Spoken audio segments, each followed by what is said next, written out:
5월 달에 세린메이 해야 되느냐 이런 질문도 우리가 많이 얘기했잖아요. 네, 그랬죠. 또 짝수예고 저는 아니다 이번 올해는 22년도에는 도망갔어야 되는 게 맞지만 지금은 아니다. 스테이 해야 된다. 왜냐하면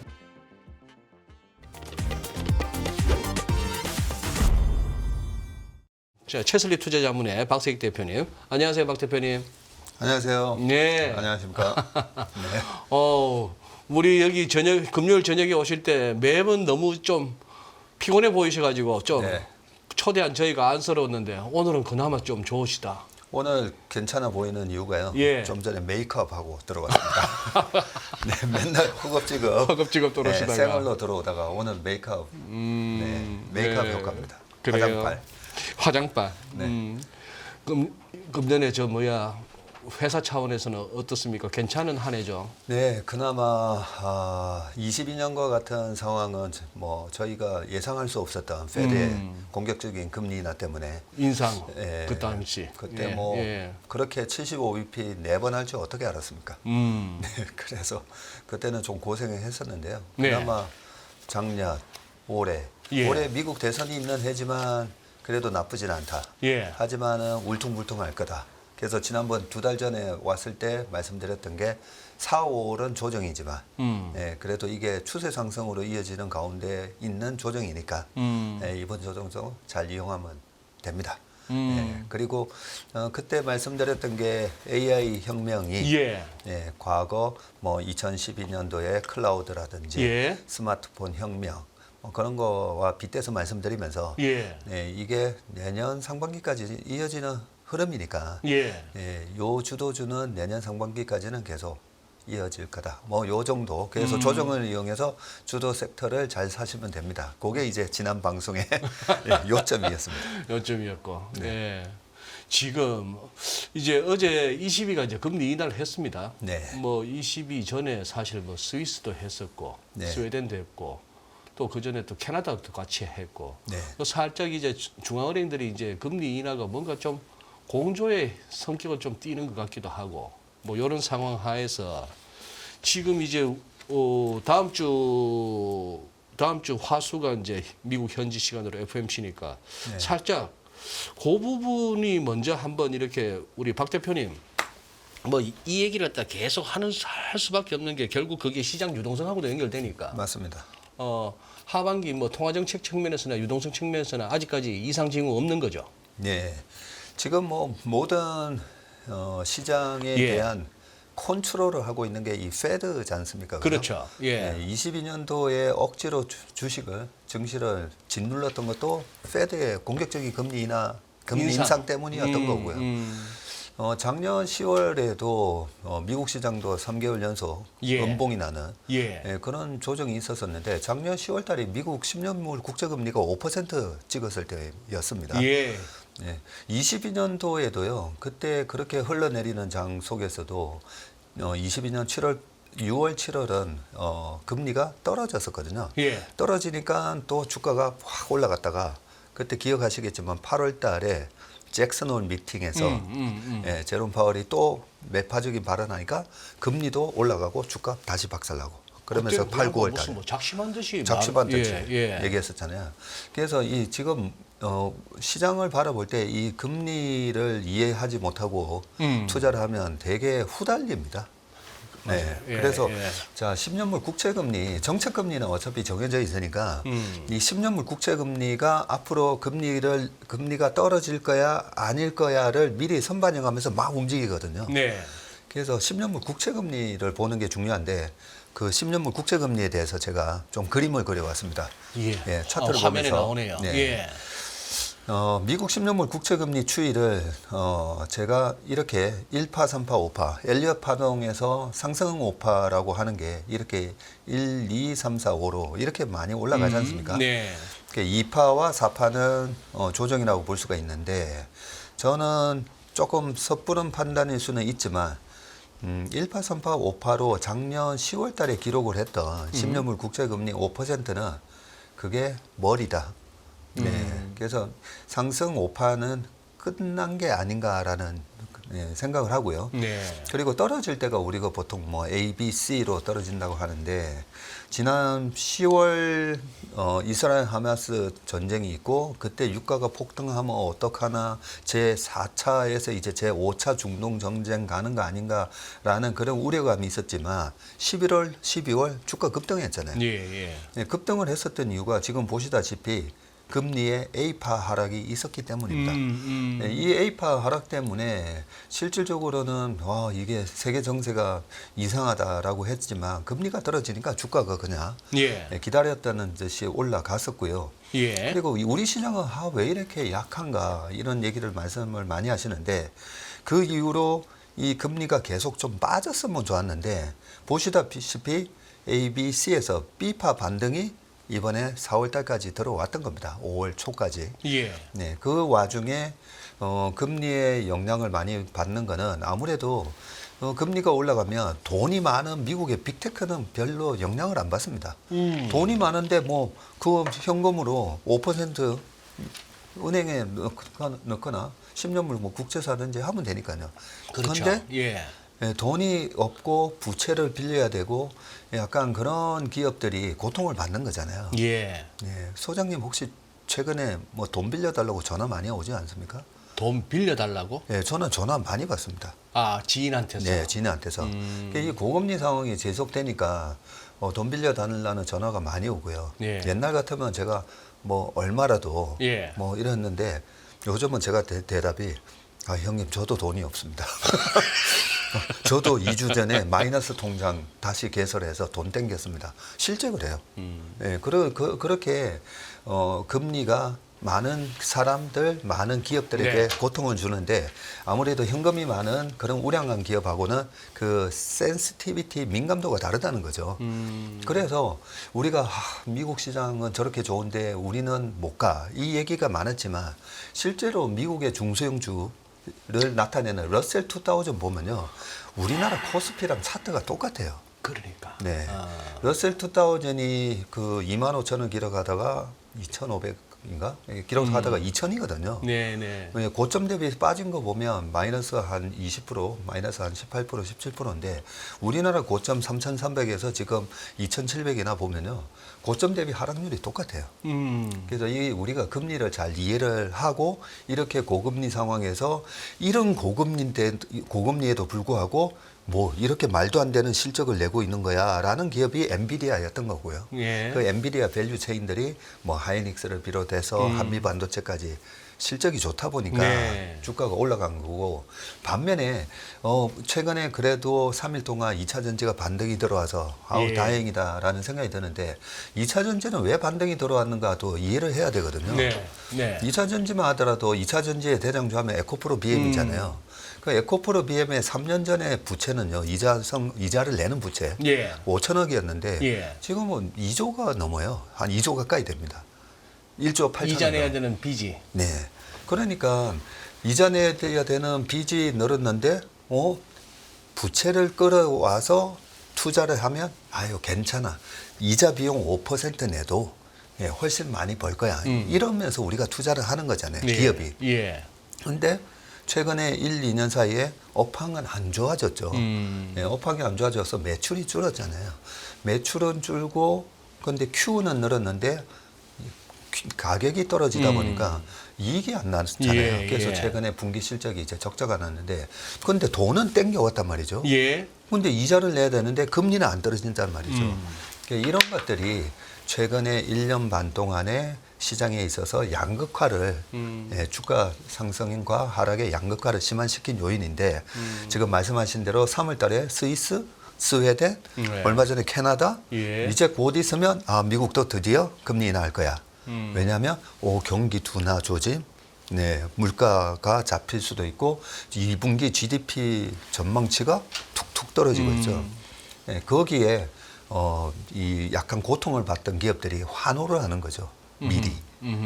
지금 그런 상황이다라고 보시고 자 그러면 신문연물 국채금리 추이 다시 한번 차트를 보면서 한번 말씀을 드리면 우리가 기술적으로 보았을 때 A, B, C에서 박전무 저기서 C파 하락이 있다라는 거 어떻게 보장을 해? 그렇죠. 우리가 차트만 보면 사실 모릅니다. 사실 보장은 누구도 장담은 못하는 거죠. 예, 장담은 네. 못 하는데 이 금리와 관련된 여러 가지 상관관계가 있는 변수들하고 이렇게 생각을 해보면 어쨌든 이번에 9월에 금리 인하할 확률이 지금 70%가 넘었잖아요. 예. 그리고 그 이유가 되는 거는 경기 둔화에 대한 페드가 그동안에 제롬 파월 의장이 계속 경기를 둔화시키고 물가를 잡기 위해서 찬물을 틀었었잖아요. 예. 계속 찬물을 틀었는데 이게 작동을 안 했던 거죠. 왜 작동을 안 했는지도 말씀을 드리겠지만 그 작동을 안 해서 금리 인상을 우리가 생각했던 것보다 훨씬 높게 했고요. 예. 우리가 생각했던 것보다 이 고금리를 되게 오랫동안 지금 유지를 했던 겁니다. 근데 드디어 이제 금리 인하겠구나라는 게 되면서 이제 10년물의 반영이 되는 거거든요. 과거에도 금리 인하하기 전에 10년물이 먼저 빠집니다. 그 가장 최근의 케이스가 2019년이었죠.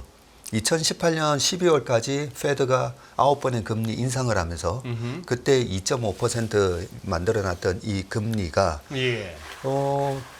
왜 금리를 2018년 12월 달에도 제롬 파월 의장이 그렇게 올리느냐 하면서 트럼프가 엄청 욕을 했죠. 트럼프한테 욕 많이 먹을 때였죠. 트럼프가 제롬 파월을 임명을 했음에도 불구하고 금리를 계속 올려버리니까 트럼프가 시진핑보다 더 나쁜 놈이라고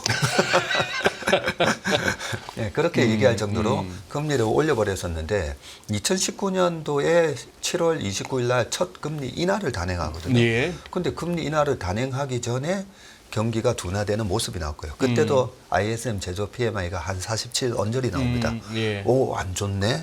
네, 그런 상황이었는데 10년물 국채금리가 2018년 10월 3일 날 3.2%를 기록을 했던 10년물 국채금리가요. 2019년 7월 달이 되면 거의 1.5까지 빠집니다. 네. 10년물이 먼저 빠지면서 그걸 보고 S&P 500은 미리 반응을 하고요. 예. 미리 주가가 막 올라가는데 금리가 계속 동결 상태로 위에 있다 보니까 그때 당시에도 우리나라 코스피는 못 올랐어요. 예. 네, 못 오르면서 2019년 8월 달에도 저점을 기록할, 1,800을 기록할 정도로 그러다가 딱 금리 인하를 해주고 그때 또 하나 더 이벤트가 있었는데요. QT를 중단합니다. 네.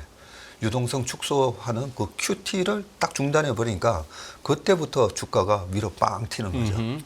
예, 그런 모습이 나왔기 때문에 저는 10년물이 이번에 9월 달에 금리 인하를 페드가 단행하기 전에 미리 떨어진다는 거죠. 네, 떨어지는데 이미 5.5보다는 많이 내려와 있기는 하지만 지금 기술적으로 보면 이게 주봉이거든요.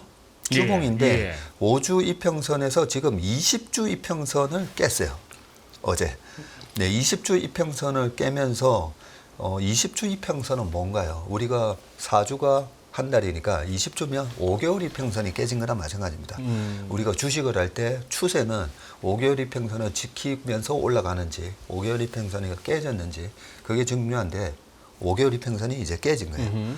깨지고 남아있는 기간 동안에 노동 지표가 좀 나올 거고요. 근데 어제 ADP 고용 지표가 또 안 좋게 나왔죠. 그 오늘 밤에 나오는 네. 남방. 그리고 네. 이런 저런 거를 따져 보면 이번에는 저 20개월 이평선도 잘하면 깨고 내려오겠다라는 생각을 하고요. 20개월 이평선이 지금 얼마냐면요. 5개월 이평선은 3.8 정도 됐거든요. 4.38. 예, 4.38인데 5개월 이평선은 4.044 정도 될 겁니다. 조선이 깨지면 시장이 우리나라 시장을 비롯해서 이머징이라든지 러셀 2000이라든지 아니면 그동안에 고금리의 고통을 받았던 주가의 상승이 좀 더 힘을 받을 수가 있다라고 생각하고요. 그래서 저는 지난번 4, 5월은 좀 조심하자는 말씀을 드렸었는데 6, 7, 8월 초까지 예. 네, 시장이 좋다라고 생각합니다. 6, 7, 8까지. 네. 6, 7, 8까지 장이 좋고 90 90은 또 조심해야죠. 바로 선거 전인데. 네. 90은 시장이 별로 좋았던 적이 없습니다. 네, 2020년 4년 전으로 돌아가 보면요. 코로나 때 그렇게 주가가 폭등을 했잖아요. 예. 폭등을 했는데 그때도 9월, 10월 달에 나스닥의 5개월 이평선이 깨집니다. 네, 그또 10월 달에는 보통 나스닥 3% 이상 빠지면 또 파는 그런 매매를 하시는 분들이 있는데 그때도 10월 달에 3% 이상 빠지면서 드디어 이제 빠지는구나. 네, 그러면 그렇지. 이렇게 팬데믹인데 주가가 이만큼이나 올라오는 게 말이 되겠어 하면서 빠졌는데 그거는 대선에 대한 불확실성 때문에 받는 기술적인 조정에 불과했었거든요. 네, 그럼에도 불구하고 9, 10월 빠졌는데 이번에도 마찬가지인 거죠. 예. 이번에도 누가 될지 모르는 상황에서 9, 10월 달엔 조정이 또 도래한다라고 생각합니다. 근데 무서운 조정은 아니다. 왜냐하면 11월부터 내년 상반기까지 랠리니까. 네, 그렇게 생각합니다. 근데 아까 첫 슬라이드 미국치 10년물 수익률에서 벌써 이렇게 오늘 전반부에서 큰 어떤 틀은 잡아주셨네요. 네. 저도 저 그림에 보면서 설명을 들으니까 이해가 가는 게 한 번만 더 화면에 띄워주시면은 지금 우리 박 대표께서 B파로 이렇게 그 가능성을 두고 계신 저 기간 동안에 네. 우리가 엔비디아하고 뭐 마이크로소프트 이런 애들 때문에 미국 지수가 좋았지 많이들 빠졌지 않습니까? 맞습니다. 그거나 네. 뭐 러셀 2000이나 우리 코스피나 저 금리하고 겹쳐 보니까 그 이렇게 기술주 랠리에 이렇게 좀 뭐랄까 다소 왜곡됐다 할까 아니면 착시를 보이는 미국 지수 말고 나머지 것들이 이해가 되고 그럼 이제 C파가 시작되면은 네. 이거는 랠리네요 그러면 그래서 지금까지 저는, 논리라면 예, C파는 이제 시작했다. 지금 보니까 오늘 4.3인데 네. 지금 그런 차원에서 제가 한번 피보나치를 꺼보니까 네. C파 그럴듯한 길이로 가면 딱 지금부터 100bp네요. 3.3 라운드까지가 보이네요. 그렇죠. 맞습니다. 여기서 한 100bp가 더 빠진다. 네. 4.3에서 3.3 정도까지 10년물이 간다. 네. 그러네요. 그러고도 오늘 뭐 많이 이렇게 좀 자료를 가져오셨던데 한번 듣고 한번 제가 또 여쭤볼게요. 네. 그러면 이 금리가 왜 중요하냐면 이 금리가 또 환율에도 영향을 그렇죠. 미치잖아요. 그동안에 외국인이 작년에 한 12조 사고 예. 올해 들어와서도 아니 얘네도 왜 이래? 뭐 16조, 18조 되게 많이 샀었습니다. 예. 삼성전자도 많이 사고 그죠? 그러면 얘네들은 왜 샀을까? 왜 이렇게 공격적으로 샀을까라고 생각해 보면 환배팅이라고 저는 보고 있습니다. 네, 환배팅이 얘네들이 2019년 초에도 비슷한 매매를 했었는데요. 아까 말씀드렸듯이 2019년도에 금리도 높고 우리나라 반도체 전부 다 어닝 쇼크 나고 있는데 그때도 삼성전자를 공격적으로 사는 홍콩에 있는 외국인한테 물어보니까 뭐 삼성전자 그때 이제 주가가 많이 빠져가지고 예. 배당 수익률이 2.5% 나왔거든요.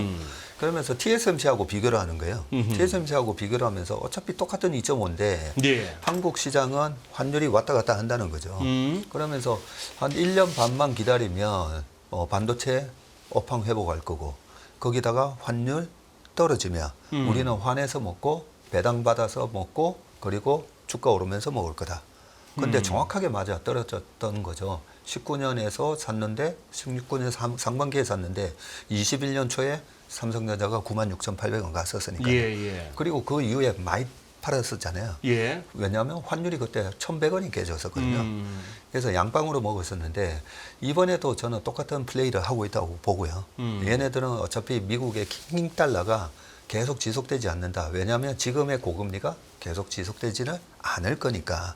그래서 우리가 투자의 듀레이션이라고는 너무 우리가 단타 매매를 하려고 보면 이런 긴 안목을 잘못하면 놓칠 수가 있는데 예. 그렇게 10년물 국채금리가 빠지고 그러면 환율은 다시 1,200원, 1,150원까지 빠지겠죠. 네. 그렇게 이제 빠지게 되면 양방으로 먹게 되는데 자 지금 그러면 환율이 빠지면 정말 주가는 올라가는가? 네, 그 부분에 대한 부분을 우리나라 코스피하고 원달러 차트를 보면서 좀 말씀을 드리겠습니다. 네, 지금 보시는 이 차트가 위에가 원달러 환율이고요. 예. 네, 밑에가 코스피 차트인데 매번 이 원달러 환율이 1,400원만 가면 항상 뭐 저희 사촌 누나가 항상 전화가 옵니다. 네, 세이가 달러 사야 되는 거 아니냐고. 네, 그럴 때마다 저는 늘 말씀드리는 게 누나 이 환율에 주식 사가지고 한 번도 터진 적이 없는데 네, 달러 많이 버는 우리나라 수출 기업 사세요. 네, 항상 뭐 똑같은 대답이었습니다. 이번에도 뭐 똑같습니다. 그러니까 또 전화 결국은 왔습니까? 이번에도? 이번에는 그 2달 전에 누나가 전화 왔어요. 예. 어떤 지인이 예. 그 박전무가 예. 방송에서 자꾸 사촌 누나 얘기하던데 혹시 아니냐고 해서 예. 아셨대요 이제. 예. 네. 그래서 이번에는 전화 안 왔습니다. 예. 전화 안 왔는데 예. 자 지금 보시다시피 지금 1,250원 주를 쭉 그어놨고요. 1,250원에 예, 그 위에 1,400원 이제 초록색으로 점선이 쭉 네. 돼 있는데 여기 1,250원을 뚫고 1,300원, 1,350원 가면 무섭죠. 이때가 닷컴버블 무너졌을 때거든요. 네.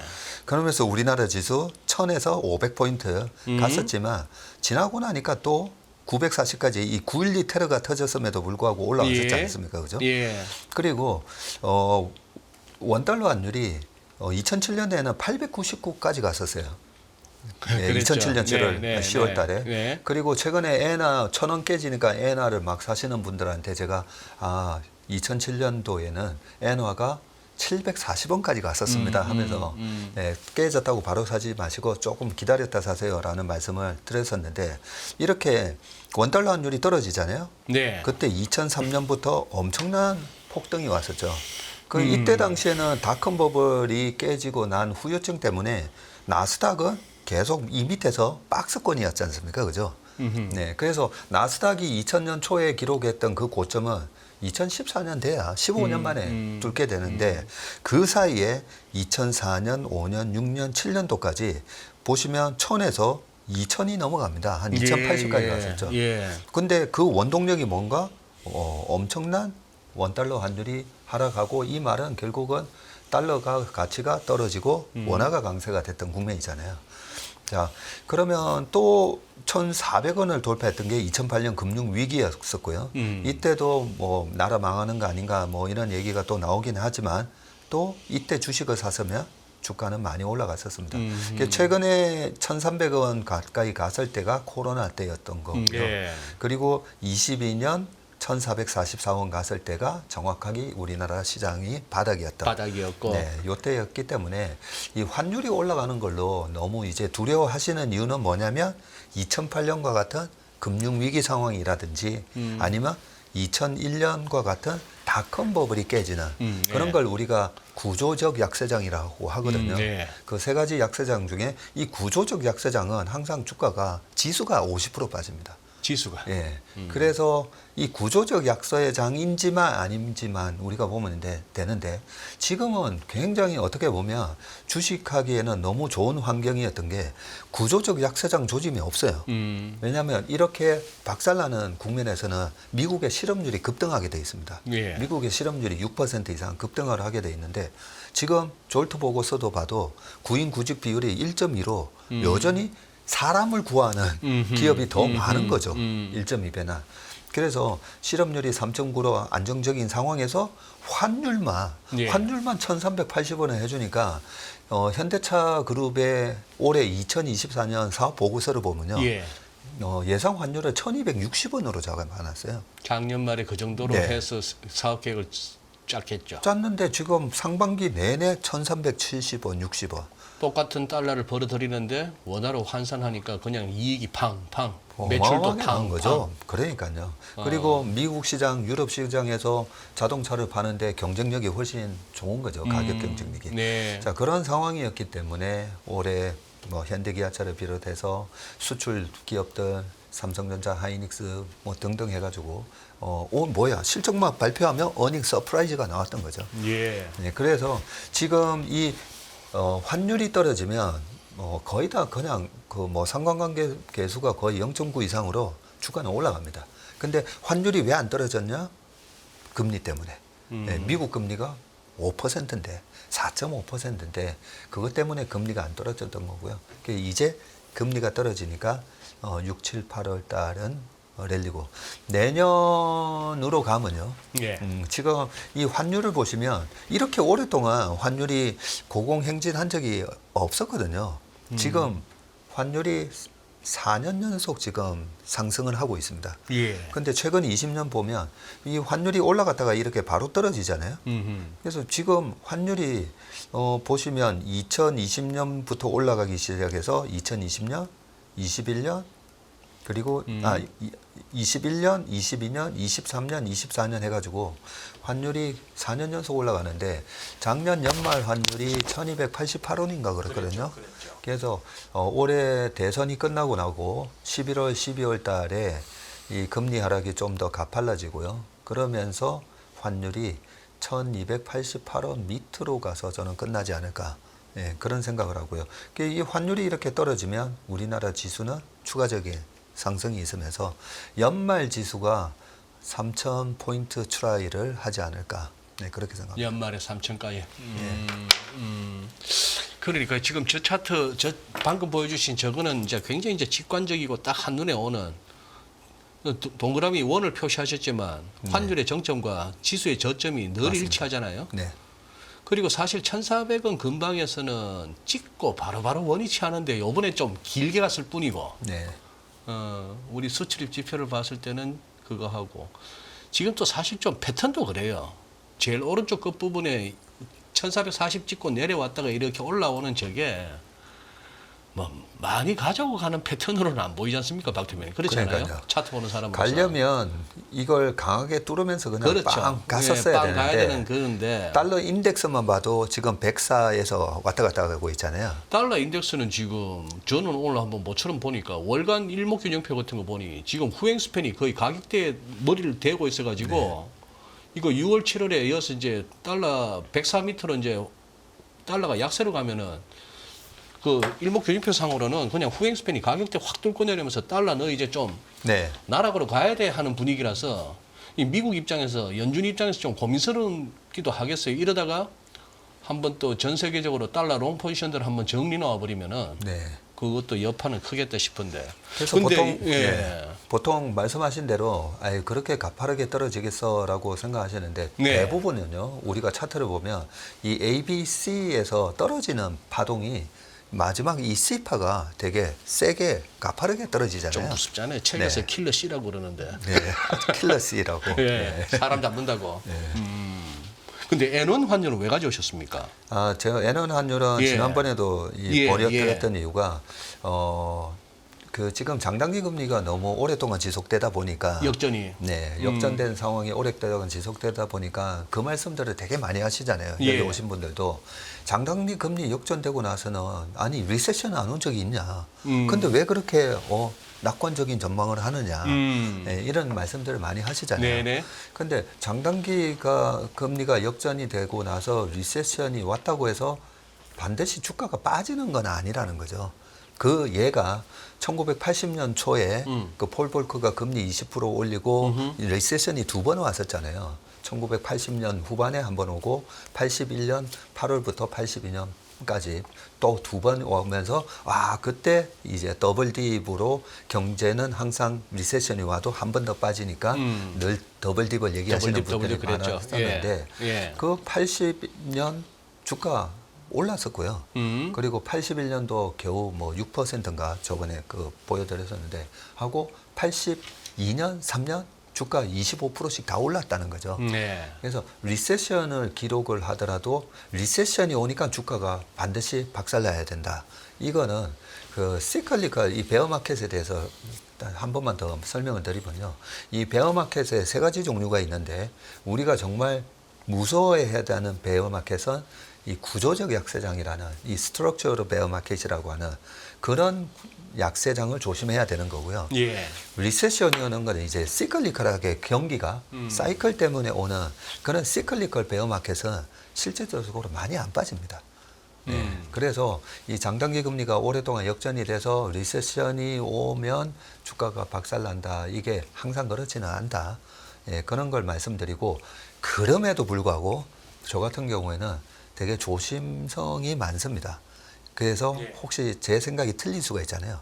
구조적 약세장은 지나고 보면 야 봐봐 구조적 약세장이었잖아 할 수도 있는 거거든요. 그래서 구조적 약세장일 가능성을 항상 염두로 해두고 있는데 그런 경우에는 반드시 원엔 환율이 탄광 속의 카나리아처럼 미리 얘기를 해준다는 거죠. 그 얘기를 해주는 게 지금 보시는 차트에 보시면 2007년도 이때 당시에 7.45 이게 바로 아까 말씀드렸던 원엔 환율이 745원 갔을 때 2007년 예, 7월이고요. 그랬죠. 자, 이런 와중에 그때 우리나라 주식시장의 분위기는 2007년도에 펀드 열풍이었습니다. 예, 펀드 가입하기 위해서 번호표 뽑아가지고 3시간씩 걸려서 펀드 가입했던 때가 이때였고요. 그때 3시간씩 걸려서 가입을 했던 게 2007년 11월 달에 있었던 모 펀드인데 그 와중에 잘 보시면 원엔 환율이 이게 지금 보시면 월봉이거든요. 네. 2달 연속 강하게 올라오면서 5개월 이평선, 20개월 이평선을 2달 만에 뚫어버려요. 2달 만에 뚫고 떨어지는 척하다가 그다음 11월, 12월에 날아가잖아요. 근데 이때 그러면 무슨 시스템 리스크에 관한 시그널은 없었느냐 보면 서프라임 모기지 관련한 얘기가 이미 주식시장, 미국 시장에서 얘기가 나왔었어요. 네, 네. 근데 우리는 펀드 열풍에 무조건 펀드만 가입하면 무조건 중국을 바라보면서 투자만 하면 되는 줄 알고 그래서 이 원엔 환율을 잘 보셔야 된다는 거죠. 원엔 환율을 보면서 뭐 이거 말고 하나 더 있습니다. 하일드 스프레드 같은 거. 네, 보면 기업이 무너지는 가능성을 하일드 스프레드가 예. 가르쳐 주니까요. 그 두 개를 보면 지금이 정말 우리가 조심해야 되는 그런 구조적 약세장이 오는지 안 오는지를 가르쳐 준단 말이죠. 네. 근데 원엔 환율 그동안에 작년 10월 달에 이스라엘 하마스 그전 22년 11월 달에 우리나라 레고랜드였죠. 예, 그러면서 와 1,600원 가는 거 아니냐 그런 위기론 속에 23년 3월만 하더라도 미국의 지방은행이 망했었잖아요. 그랬죠. 그 지방은행 사태가 와 봐라 2007년처럼 되는 거 아닌가 이런 얘기들이 난무했지만 그때마다 저는 이 원엔 환율을 쳐다봤거든요. 아 이번에 이 20개월 이평선을 뚫고 이런 모양이 나오나 이런 모양이 나오면 일단 내가 틀렸구나 위기가 오는구나 하면서 도망가야지. 예, 그래서 우리가 예측보다 대응이라는 얘기를 많이 하시는데 어떤 경우에 어떻게 대응해야 되는지 그 대응 전략이 없어요. 예. 물어보면 예. 그래서 예측보다 대응인데 어떻게 대응하실까 보면 없습니다. 근데 정말 우리가 도망 나와야 되는 그런 위기 국면은 원엔 환율이 얘기해 준다는 거죠. 그래서 지금 보면 전혀 이 반등의 조짐이 없죠. 지금 보니까 저 동그라미 1,000원대가 2008년 금융위기 왔을 무렵하고 네. 2015년 4분기쯤이고 2018년에서 19년 19년 넘어갈 때 넘어갈 때. 그때마다 네. 저 동그라미 쳤을 때마다 주식은 안 좋았을 때고 맞습니다. 약간 쎄할 때였는데 네. 그러다가 말고 그러다 말았는데 지금 N1 봐서는 저게 지금 20ml 갖다가 20개월 이평선을 갖다가 치고 올라갈 만한 그런 조짐은 아직 안 보이네. 네. 네. 그런 측면에서 그렇다면 현재로서는 시스템 리스크는 없다. 네. 이 구조적 약세장에 해당되는 그런 시스템 리스크가 이 원엔 환율에서는 안 보인다는 거죠. 그리고 네. 말씀드렸던 하이일드 스프레드를 저희가 매주 월요일마다 체크하거든요. 예. 네. 하이일드와 국채와의 비교잖아요. 그 신용 스프레드라고도 하는데 그 위기 상황이 오면 이 한계 기업에 있는 기업들부터 체력이 약한 기업들이 마구마구 도산을 하지 않습니까? 예. 그런 가능성을 제일 먼저 반응을 하는 게 이 하이일드 스프레드인데 예. 하이일드 스프레드 차트는 안 가져왔지만 지금 뭐 3.2이래요. 되게 낮아요. 예. 그래서 그 두 그 굉장히 펀더멘탈하게 중요한 지표를 보면 아 너무 장단기 금리가 오랫동안 역전이 됐으니까 위기가 옵니다 하다가 작년, 올해, 내년 상반기까지 이어지는 이 강세장에 22년도에 많이 이제 터지신 분들은 복구를 해야 되잖아요. 예. 근데 그런 비관론 속에서 어떻게 보면 잔치 다 끝난다는 거죠. 네, 그래서 내년 상반기까지는 좀 긍정적인 관점으로 제가 뭐 2달마다 나와서 예. 이 부분은 계속 체크를 해드릴 테니까요. 예. 네. 예. 그래요. 지금 갖고 오신 그 장표에서 바로 N1 그 앞쪽 슬라이드 보니까 이 과거 통계대로라면은 이거 7, 8월 서브랠리가 뜨겁겠다 싶은데요.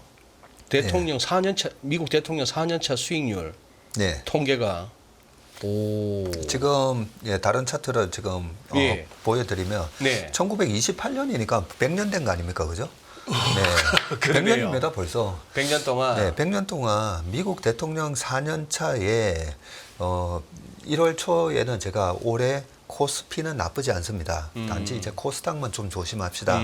예, 그런 말씀을 드리면서 대통령 4년 차는 미국 대통령이 재선해야 되니까 네, 경기 부양을 할 수밖에 없습니다. 예, 예. 그래서 아까 제가 설명을 못 드렸던 부분이 왜 이렇게 고금리가 오랫동안 지속되고 왜 이렇게 페드의 긴축 정책이 안 먹혔을까? 왜 워킹하지 않았을까? 그 부분은요. 제롬 파월 의장은 경기를 물가를 낮추기 위해서 네. 우리가 샤워실에 바보 이런 얘기 많이 하잖아요. 예. 그래서 찬물을 이빠이 털었어요. 예. 네, 5.5까지 털어놨는데 으흠. 정작 미국 정부는 제롬 파월 의장이 틀고 가고 나면 쓱 들어와가지고 다시 뜨거운 물 튼다는 거죠. 예, 예. 그동안에. 예. 네, 그동안에 여러 가지 보조법, 미국에다가 공장만 지어 하면서 얼마나 많은 우리나라 기업들이 미국에다가 어쩔 수 없이 공장 지어러 예, 갔잖아요. 예, 예. 반도체 공장, 2차 전지 공장, 자동차 공장. 예. 그래서 금리를 왜 올리는 거죠? 기업의 투자와 개인의 소비를 억눌러서 물가를 잡겠다는 건데 그럴 때마다 바이든 정부는 아니야 우리가 돈 줄 테니까 공장 지어. 또 하나 그 스튜던 론이라고 해서 그 학생들이 많은 그 학자금을 론을 빌려가지고 한 것도 그것도 우리가 그 탕감해 줄게. 뭐 네. 이런 정책을 쓰다 보니까 어떻게 보면 바보 2명이 샤워실을 들락달락 한 거예요. 예, 예. 보면 제롬 파월이 계속 지키고 있던가. 근데 미국은 이 상권 분리로 이 중앙은행이 또 독립이 돼 있잖아요. 또 보면 독립이 돼 있다 보니까 그걸 또 어떻게 할 수도 없어요. 예, 그런 게 그동안에 왜 페드가 5.5%나 고금리를 유지했는데도 물가가 왜 생각보다 안 잡혔지에 있어서는 바이든 정부의 틈만 나면 가서 다시 뜨거운 물 틀었다는 거죠. 그래서 지금 이 4년 차에 그런 대통령 선거의 특성 때문에 실질적으로 4년 차가 주가가 나쁘지 않다라는 말씀을 이제 드렸던 거고요. 그 와중에 그러면 1월, 2월, 3, 4, 5, 6, 7, 8, 9, 10, 11, 12월 중에 어떤 구간이 가장 주가 상승률이 좋았는지를 지금 나타내는 표인데 예. 이 S&P 500 기준으로 준에서 어거스트니까 6, 7, 8월 달 요 세 달이 7.27% 평균 수익이 나왔으니까 엄청나게 요 구간이 수익률이 좋다는 거죠. 그래서 아마 5월 달에 세린메이 해야 되느냐 이런 질문도 우리가 많이 얘기했잖아요. 네, 그랬죠. 또 짝수예고 하니까 세린메이 하는 거 아니냐라고 하는데 저는 아니다 이번 올해는 22년도에는 도망갔어야 되는 게 맞지만 지금은 아니다. 스테이 해야 된다. 왜냐하면 대통령 4년차 22년은 중간선거가 있었다 내고요. 중간선거 때는 진짜 도망 나와야 돼요. 도망 나와야 되는데 대통령 4년차에 이 6, 7, 8은 예. 오히려 5월 달에 주식을 파는 게 아니라 5월 달에 샀어야 되는 달이라는 거죠. 그래서 제가 뭐 8월 초까지 이번에 시장이 괜찮을 겁니다. 그 이유는 금리와 환율과 여러 가지를 설명을 드렸었는데 실질적으로 미국 100년 수익률 통계치에도 보면 6월에서 8월까지 좋다라고 되어 있습니다. 지금 그다음에 이제 수급도 한번 짚어 주셔야 되는데 네. 뭐 더러워도 인정해야죠. 외국인이 사야 오르지 않습니까? 네, 맞습니다. 지수가 됐건 종목이 됐건. 지금 외국인 쪽 한번 이렇게 보면은 네. 이 친구들 무슨 어떤 그 나름대로의 트렌드가 있습니까? 아니면 이 친구들도 지금 뭐 흔한 말로 네. 요새 대한민국 정시에서 천하제일 단타대회가 벌어졌다는데 뭐 천하제일 단타대회는 이제 게임스톱도 대단한 것 같고 예. 전 세계적으로 지금 단타대회인데 그런 식으로 접근하는 건지 아니면 지금 뭔가 이 한국 시장을 사겠다고 덤비는 건지 그 부분은 어떻게 좀 네. 속내가 보입니까? 네. 제가 이 외국인하고 이 피 터지는 전투를 벌써 거의 30년 하고 있지 않습니까? 예. 저 아군이 아니고 적군인 거죠. 적군이죠. 네. 저는 그 우리끼리 방송에서는 그냥 예. 외국인 투자자 이러지만 예. 그냥 저는 매매하거나 투자할 때는 항상 양 X 뭐 이런 식으로 합니다. 왜냐하면 30년 동안 네. 이 전의 전쟁을 전의 해왔기 전쟁. 때문에 그래서 어떻게 하면 23년, 4년, 5년 그때만 하더라도 제가 한 달에 선물 매매를 2조, 3조씩 했었거든요.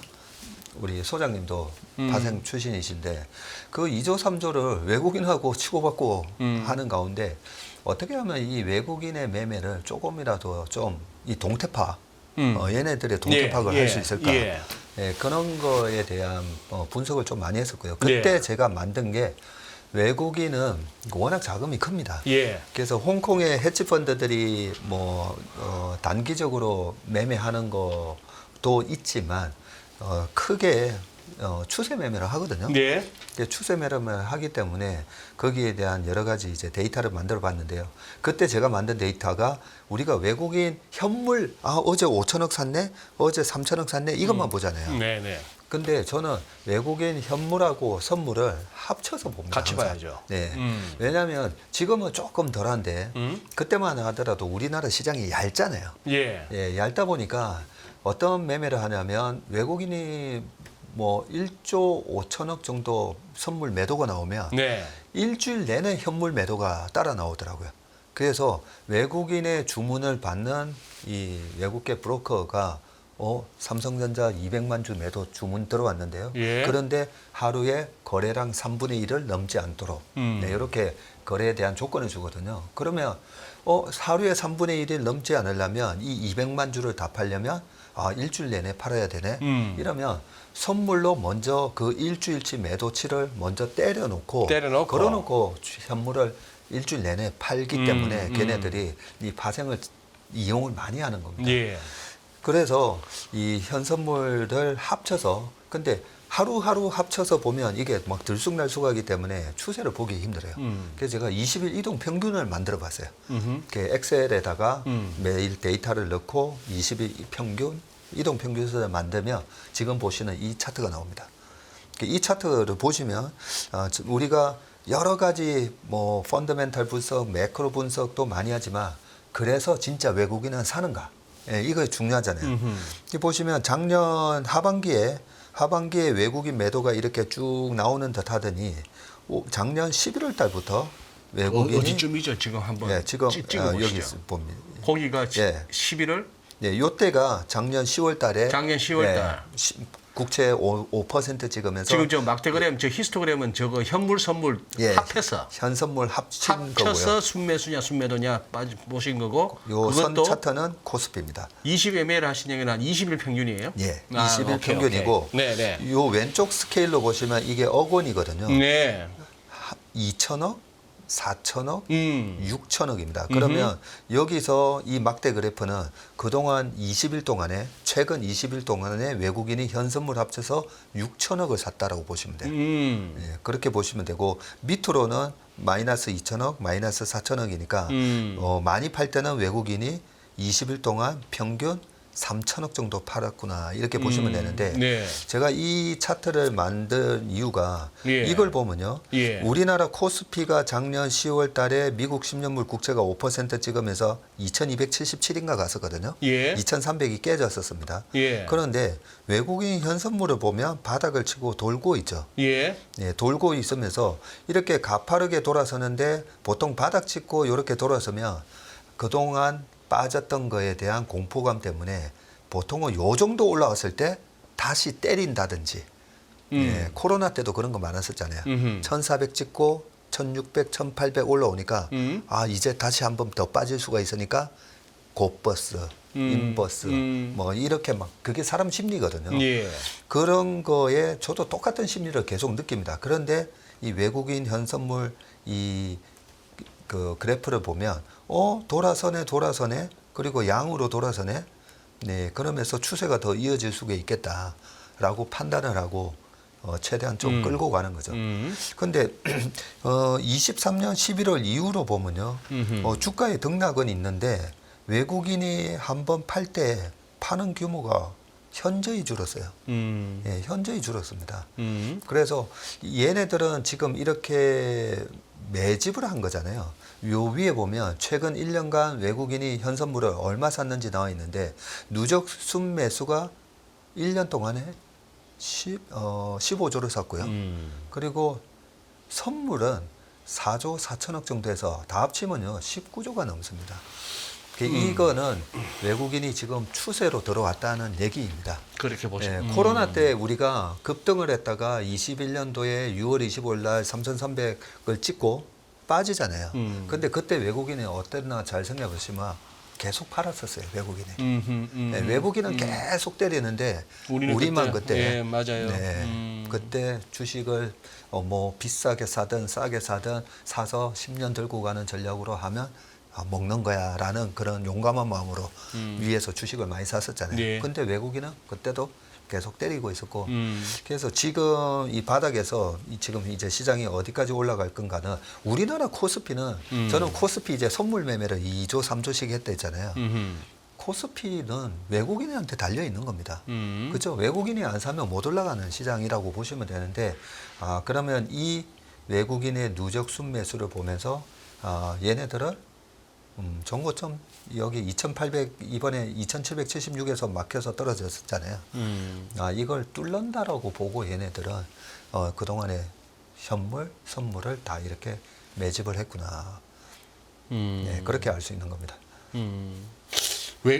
오늘 같은 경우 보니까 외국인들이 하이닉스는 대차게 땡기고 삼성전자는 또 팔고 뭐 오늘 일시적인 그거로 봐야 될까요? 아니면 여기서 던지는 그 시사점이 있다고 보십니까? 네. 죄송합니다. 최근에 그 외국인 매매 동향을 매일 아침마다 체크하거든요. 그러시죠. 네. 그래서 네. 제가 체크하면서 이 외국인들 회초리 좀 때려야 되겠다. 왜 이래 매매를 삼성전자 이틀 샀다가 또 팔았다가 샀다가 팔았다가. 글쎄. 네. 예. 하이닉스는 그동안에 줄곧 매수를 많이 했다가 최근에 이 외국인도 잘 생각해 보시면 반도체에 대해서 이번에 지금 이종 회장이 또 미국 가셨거든요. 네, 미국 가셨고 두 분 다 바쁘시면서 최태원 회장은 또 대만 가셨더만. 그렇습니까? 예, 뭐 저 TSMC 회장 만났다는데. 예. 그래서 지난번 삼성전자가 3월 달에 보면 주가가 확 올라갔었거든요. 예. 1, 2월 달 약했다가 예. 3월에서 4월 실적 발표할 때까지 쭉 올라가면서 86,000원 기록을 했었지 않습니까? 그때도 보면 3월 달에 젠슨 왕이 삼성전자 웨이퍼에다가 젠슨 어프로브드. 네. 어프로브드. 네. 맞아 기억나네. 4월 초에 실적이 서프라이즈 하면서 올라갔었는데 이번에도 또 젠슨 왕이 대만에서 테크 박람회에서 그거 실패한 거 아니야 하면서 그 얘기에 또 올랐잖아요. 그러면 이 삼성전자를 언제 팔아야 되는가? 그때는 그러면 4월 초까지 왜 올랐지? 4월 초에 서프라이즈 났었어요. 진짜? 실적이. 그러면 이번에도 전자 실적은 그때 5조 5천억만 넘어도 괜찮은 거고 5조 8천억도 나올 수도 있다 했는데 6조 6천억 나왔거든요. 그래서 지금 젠슨왕 이 엔비디아 모멘텀은 살아 있는 겁니다. 네. 네, 살아 있는데 이번에 실적도 남아 있고 또 혹시나 이정우 회장이 미국 가셨는데 뭐 이런 데서 진짜 이번에는 정말 콜 테스트 통과했다. 뭐 이런 게 나올 수도 있는 거고요. HBM3 같은 경우에는 이미 AMD에다가 납품을 해서 하고 있습니다. 예. 너무 우리가 삼성전자라는 거대한 이 메모리 반도체에서 왜 삼성전자가 이렇게 실기했을까? HBM이 전체 반도체에서 이 차지하는 비중이 2%밖에 안 됐었거든요. 그래서 지난번에 나왔을 때 제가 드린 말씀이 삼성 입장에서는 맨날 전교 1등 하다가 이번에 삼각함수는 안 나오는 줄 알았는데 우리가 수학 문제 풀면서 삼각함수는 안 나오는 줄 알고 공부 안 했는데 삼각함수가 전체 비중의 30%나 나온 거예요. 네, 그런 케이스일 수도 있다라고 말씀드리면서 결국은 잘 생각해 보시면 마이크론 주가는 그러면 왜 저렇게 올라갔는데 마이크론이 지금 HBM으로 떼돈 버느냐? 아니에요.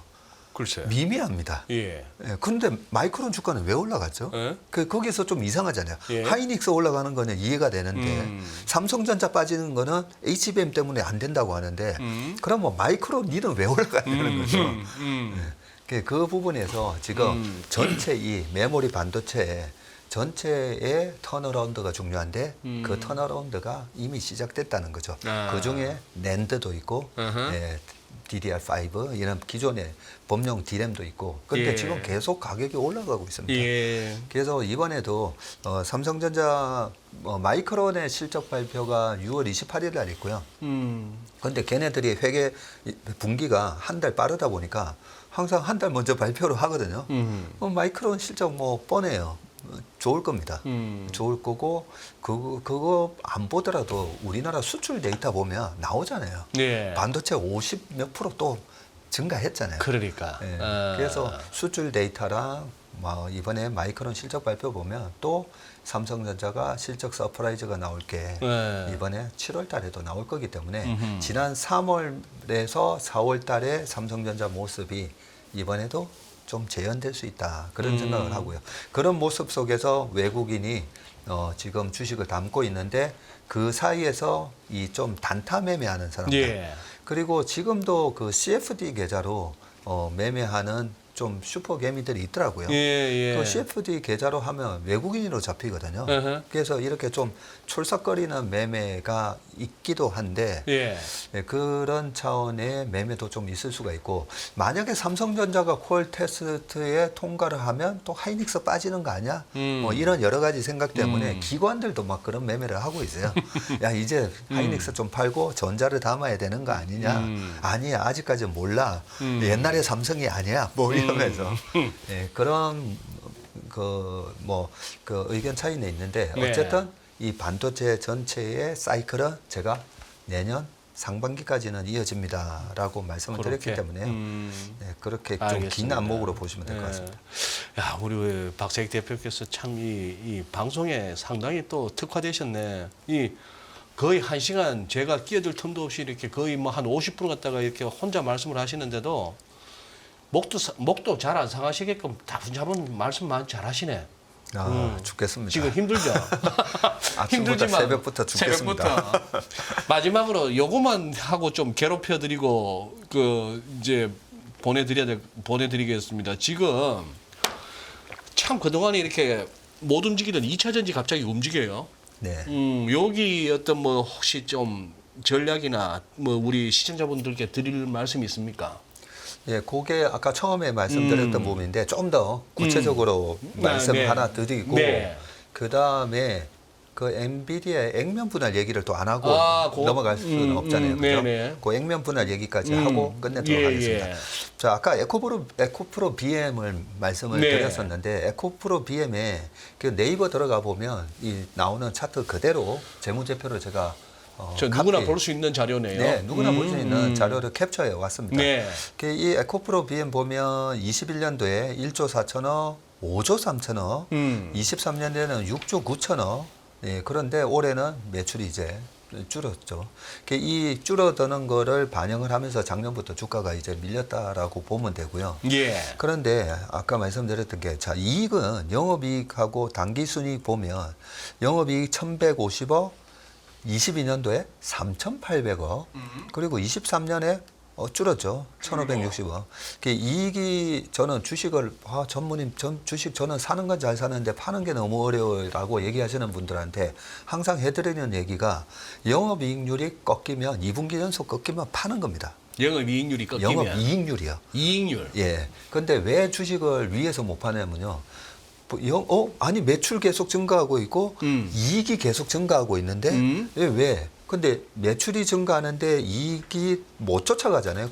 그때부터 영업이익률이 꺾이는 거거든요. 예. 이거는 2차 전지뿐만 아니라 예. 옛날에 차정장세에 있었던 자동차도 예. 영업이익률이 딱 꺾이는 2012년, 13년 때부터 주가가 그때부터 박살나고 저 밑에 있네요. 영업이익률. 네. 2021년에 7.74, 그다음에 22년에 7.11, 11.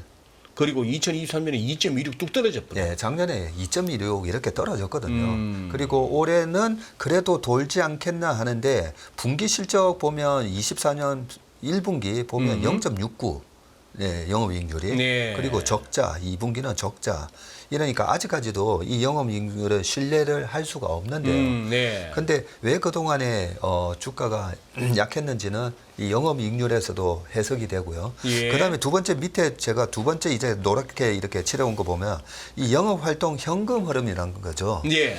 그 현금 흐름표를 우리가 보는 이유가 혹시나 모를 이게 이런 왜곡을 잡아내기 위해서 하는 거거든요. 특히나 이제 중소형주 하시는 분들은 반드시 아셔야 될 부분이 이번에 이익이 많이 났는데 근데 그 노련한 분들은 사업 보고서에서 쭉 보면서 외상 매출금 체크하잖아요. 예, 예. 네, 외상으로만 이 매출을 왕창 했고 외상이니까 돈이 안 들어왔잖아요.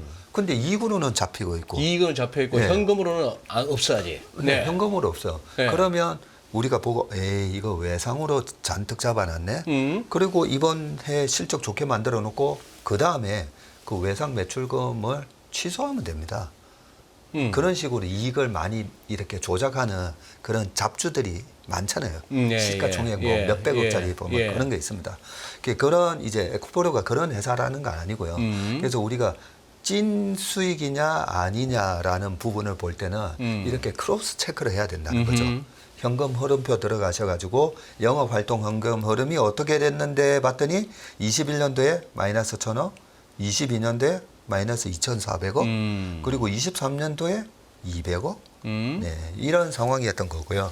근데 올해 들어와서는 영업 현금 흐름이 좋아지는 걸로 나옵니다. 네. 근데 이 영업 현금 흐름은 이럴 수가 있어요. 그 아까는 이익의 조작을 말씀드린 거고 전혀 그런 거와 상관없이 재고 평가 이익. 예, 재고 평가 이익이 뭐죠? 막 열심히 만들었어요. 만들었는데 한 원재료 사가지고 만드는데 한 6개월 걸렸는데 그 사이에 가격이 10,000원에서 10만 원 갔네.